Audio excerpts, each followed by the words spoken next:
Bien, dans un hôpital, le nombre de lits pédiatriques est souvent bien inférieur au nombre de lits d'adultes. Or, lorsque vous avez un patient qui va avoir besoin d'une préparation magistrale, c'est un besoin immédiat.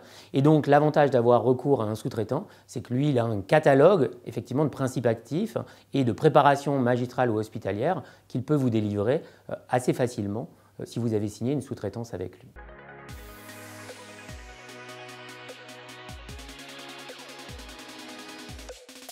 On ne commencera à fabriquer des préparations que lorsqu'on n'a pas d'alternative thérapeutique. Cette alternative, que ce soit une autre classe thérapeutique ou alors un médicament même importé sous forme d'autorisation temporaire d'utilisation. Autre cas, en cas de rupture de stock, eh bien, le fait d'avoir la capacité de produire ces préparations et d'avoir les outils de production fait qu'on est capable de pallier les ruptures de stock.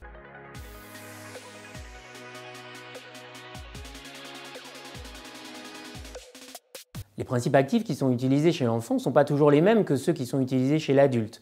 Donc le fait de passer par un sous-traitant va faire que celui-ci a à disposition ces principes actifs. Alors il faut voir aussi que les techniques de dosage qui sont utilisées eh bien, vont être parfois spécifiques justement de ces principes actifs pour permettre effectivement de les doser et de valider ces préparations hospitalières. Alors, souvent, chez l'adulte, on peut faire des gélules. Chez l'enfant, on va faire parfois des gélules qu'on va devoir ouvrir, mais aussi des solutions, des suspensions buvables.